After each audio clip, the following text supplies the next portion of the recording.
మనం చదువుకున్న ఈ వాక్య భాగంలో బాగా వినండి. మనం చదువుకున్న ఈ వాక్య భాగంలో అబ్రహాము శారాలను గూర్చి దేవుడు తన దాసుని ద్వారా పలికించినటువంటి మాటలు ఇక్కడ రాయబడి ఉన్నాయి. అబ్రహాముని గురించి ముఖ్యంగా మాట్లాడాడు. ఏమని మాట్లాడాడంటే, మరియు అతడు 19వ వచనం, విశ్వాసం నందు బలహీనుడు కాక రమారమి 100 వయసు గలవాడై ఉండి అప్పటికి తన శరీరము మృతతుల్యమైనట్టును శారా గర్భమును మృతతుల్యమైనట్టును ఆలోచించెను గాని అవిశ్వాసం వల్ల దేవుని వాగ్దానము గురించి సందేహింపక దేవుని మహిమపరచి ఆయన వాగ్దానము చేసిన దాన్ని నెరవేర్చుటకు సమర్థుడని రూఢిగా విశ్వసించి విశ్వాసము వలన బలము నొందెను అని ఇప్పుడు మనం చదువుకున్నాం. దేవుడు మనకి 2 దశలలో కొన్ని వాగ్దానాలు ఇచ్చాడు. 2 దశలలో ఒక దశ రక్షణ మనం పొందక ముందు దశ, మరొక దశ రక్షణ పొందిన తరువాతి దశ. రక్షణ పొందక ముందు కొన్ని వాగ్దానాలు మనకున్నాయి, రక్షణ పొందిన తర్వాత కూడా కొన్ని వాగ్దానాలు మనకున్నాయి. ఉదాహరణకి రక్షణ పొందక ముందు దేవుడు మనకిచ్చిన వాగ్దానాలు ఏంటంటే, మత్తయి సువార్త 11వ అధ్యాయము 28వ వచనంలో, ప్రయాసపడి భారము మోయిచున్న సమస్త జనులారా నా యొద్దకు రండి, నేను మీకు విశ్రాంతిని కలుగజేతును. ఇది తన యొద్దకు రానటువంటి స్థితిలో ఉన్న వాళ్ళని రమ్మని పిలుస్తూ ఇస్తున్న వాగ్దానం ఏంటంటే, నా యొద్దకు రండి, నేను మీకు విశ్రాంతి కలుగజేస్తాను అన్నాడు. లోకంలో ఉన్నటువంటి అన్యజనులకు దేవుని పిలుపు ఇది. ప్రయాసపడి భారము మోయిచున్న సమస్త జనులారా నా యొద్దకు రండి, నేను మీకు విశ్రాంతి కలుగజేస్తాను. వాగ్దానం, ప్రామిస్, ఒట్టు, రండి అనే పిలుపు. వస్తే నా యొద్దకు రండి, నేను సాత్వికుడను దీన మనస్సు గలవాడను గనుక మీ మీద నా కాడి ఎత్తుకొని నా యొద్ద నేర్చుకొనుడి, అప్పుడు మీ ప్రాణములకు విశ్రాంతి దొరుకును. విశ్రాంతిని ఇస్తానని పిలిచాడు. ఆ విశ్రాంతి ఎలా దొరికిద్దో కూడా మాట్లాడుతున్నాడు. ఇది మొదటి సంగతి. ఇది రక్షణానుభవంలోనికి వచ్చిన వాళ్ళకి ఒక కోణంలో ఉపయోగపడింది, రక్షణలోనికి రానటువంటి వాళ్ళకి ఒక పిలుపు, రండి రండి రండి. దీని మీద భక్తులు పాట కూడా రాశారు, రండి రండి యేసుని యొద్దకు రమ్మనుచున్నాడు, ప్రయాసపడి భారము మోయువారలు. అవునా? మీకు తెలియందా ఏంది? మీకు తెలుసు కాబట్టి ఇదేం పాడాల్సిన అవసరం లేదు. పిలుపది, రైట్. రెండవ వాగ్దానం ఏమిచ్చాడంటే, ఇశ్రాయేలీల్లో కొంతమంది పెంతెకోస్తు పండుగ నాడు దేవుని అద్భుతాన్ని చూశారు. అద్భుతాన్ని చూసి అక్కడ స్థానికులై ఉన్నటువంటి వ్యక్తులు, దాదాపు 14-15 రకాల ప్రాంతాలు, దేశాల భాషలు వీళ్ళు మాట్లాడటం అక్కడ ఉన్నటువంటి ప్రజలు విని విభ్రాంతికి గురయ్యారు. వీళ్ళు ఇక్కడ స్థానికులు. ఫర్ ఎగ్జాంపుల్ చిలకలూరుపేట వాళ్ళు ఉన్నారండి, మాది చిలకలూరుపేట కదా ఇది. చిలకలూరుపేట వాళ్ళు ఉన్నారు, వీళ్ళు కన్నడ మాట్లాడుతున్నారు అనుకో. వీళ్ళు ఎప్పుడు కర్ణాటక పోయిన చరిత్ర లేదు, వీళ్ళు ఎప్పుడు పేటలోనే ఉండేవాళ్ళు. కానీ వీళ్ళు కన్నడ మాట్లాడుతున్నారు అనుకో, ఆశ్చర్యం కదా. తమిళనాడు ఎప్పుడు వెళ్ళాలా, తమిళం మాట్లాడుతున్నారు అనుకో, ఆశ్చర్యం కదా. అప్పుడప్పుడు నేను కొన్ని పాటలు పాడుతూ ఉంటాను వేరే భాషల్లో, మా వాళ్ళకి వింతగా ఉంటుంది. కృపై కాటువదిలే సిరందావరే துளை முறைக்கும் எங்கள் துதி பாத்திரரே ஷாலெமன் ராஜா என் இயேசுவே என் துதி கன மகிமை உமக்கேதானே.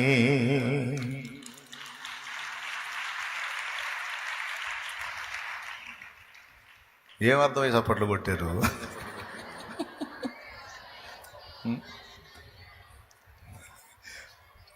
దేవునికి మహిమ.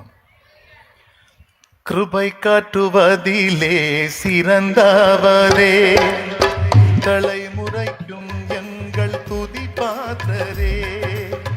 கிருபை காட்டுவதிலே சிறந்தவரே, தலைமுறைக்கும் எங்கள் துதி பாத்திரரே.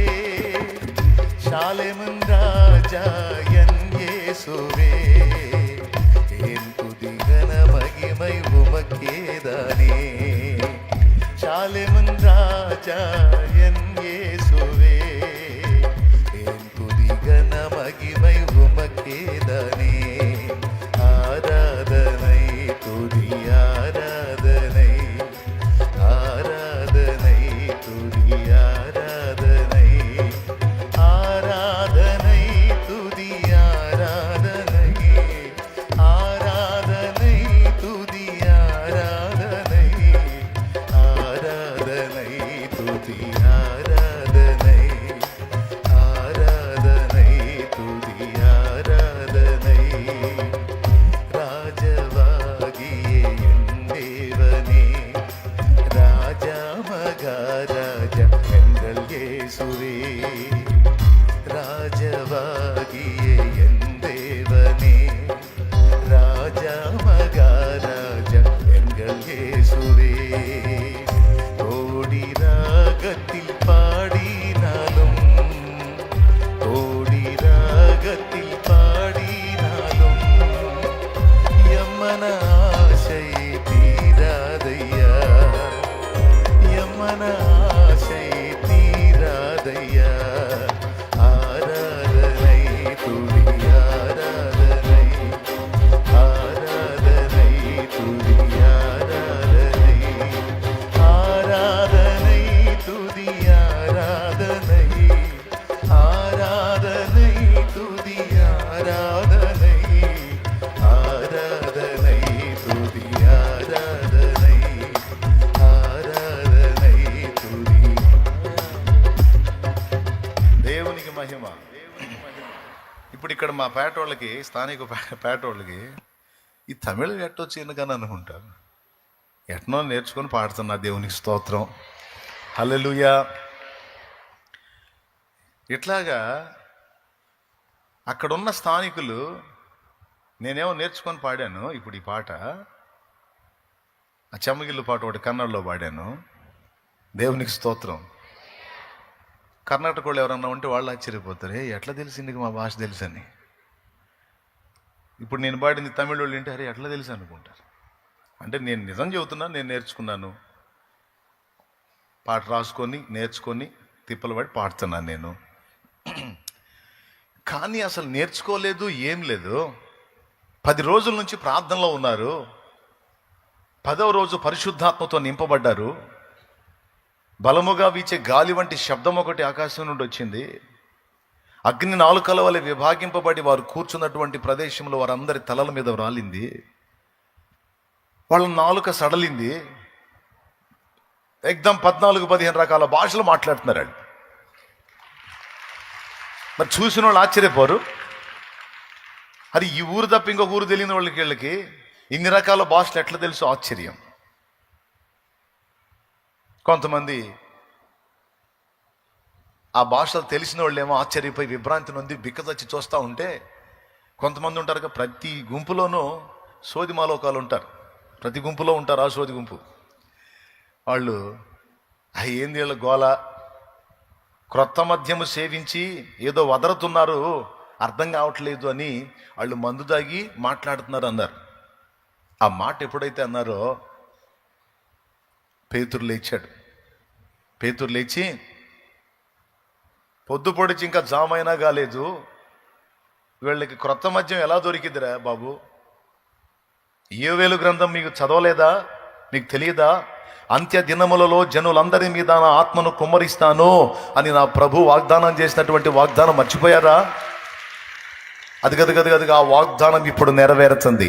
ఆనాడు యోవేలు ప్రవచనం ఇదిగో ఇప్పుడు నెరవేరుతుంది.